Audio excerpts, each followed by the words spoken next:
Bonjour à tous. Aujourd'hui, je voulais vous présenter l'ouvrage La Société de l'indécence de Stuart Evan.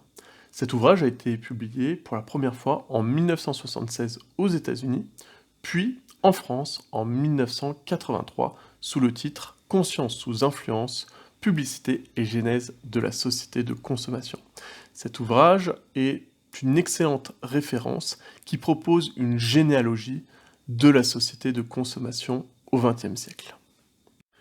L'auteur, Stuart Evan, est un historien américain spécialisé dans l'étude des médias, l'étude de la publicité, et il propose une histoire de la société de consommation. Son ouvrage n'est pas très connu en France, de même l'auteur n'est pas une référence en France, toutefois son ouvrage mérite d'être lu pour comprendre le développement de notre société actuelle, une société de consommation. L'ouvrage est assez rapide à lire, il fait environ 250 pages et il se divise en 3 grandes parties. Stuart Evan explore les racines de la publicité moderne au début du XXe siècle et les forces sociales qui ont conduit au développement de la société de consommation. Il présente ensuite 2 phénomènes majeurs, l'avènement de la consommation de masse dans la population et enfin la publicité moderne.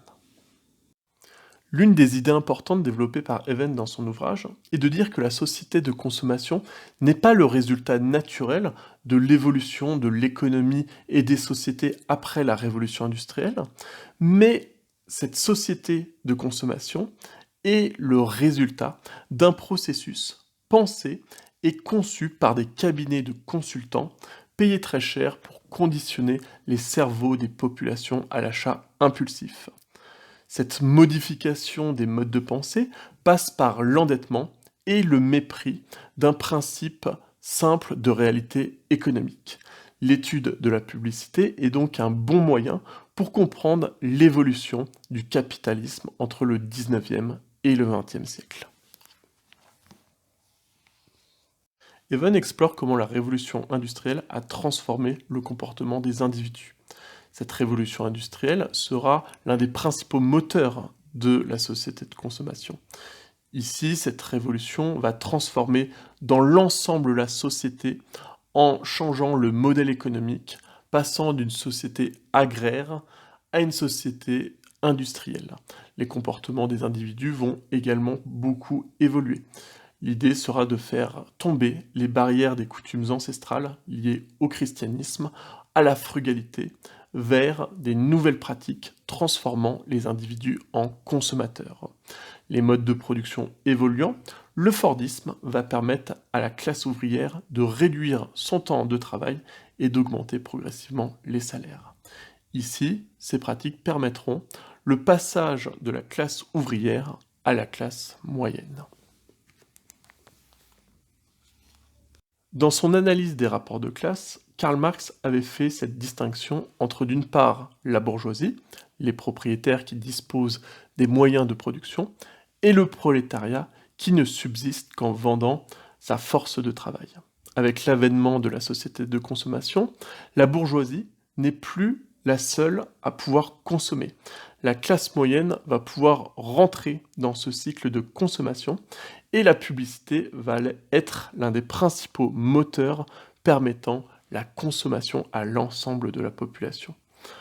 L'industrie va permettre de générer des gains de productivité supplémentaires par une production de masse permettant à tout à chacun de pouvoir consommer. Ainsi, la publicité tient un rôle majeur dans la consommation. L'art va même rentrer au service de la publicité. Il permet de représenter un idéal à travers lequel les individus peuvent entretenir une image idéalisée d'eux-mêmes. C'est l'exemple que l'on peut prendre des égéries pour les parfums qui permettent aux individus de se représenter une image idéalisée et de pouvoir se projeter dans ces idéaux. La publicité propose des solutions qui vont répondre à tous les problèmes des individus dans leur quotidien grâce aux produits proposés aux entreprises, créant ici une forme de dépendance sociale des individus envers les produits et les services proposés par les entreprises. Stuart Even explique que la consommation devient également un outil politique, puisqu'il va permettre le développement d'un nouveau modèle, d'un nouvel idéal, comme le montre le modèle du capitalisme américain avec le fameux American Way of Life. Cet outil de propagande sera efficace pour lutter contre le bolchevisme et contre l'idéologie communiste qui se développe en URSS au XXe siècle. Ainsi, ce livre offre une perspective très intéressante pour comprendre le développement et l'évolution de la société de consommation au XXe siècle. Voilà pour ce résumé de l'ouvrage La société de l'indécence de Stuart Even. Je vous invite à le lire si celui-ci vous intéresse et pourquoi pas me faire votre retour. En attendant, je vous dis bonne lecture et à bientôt!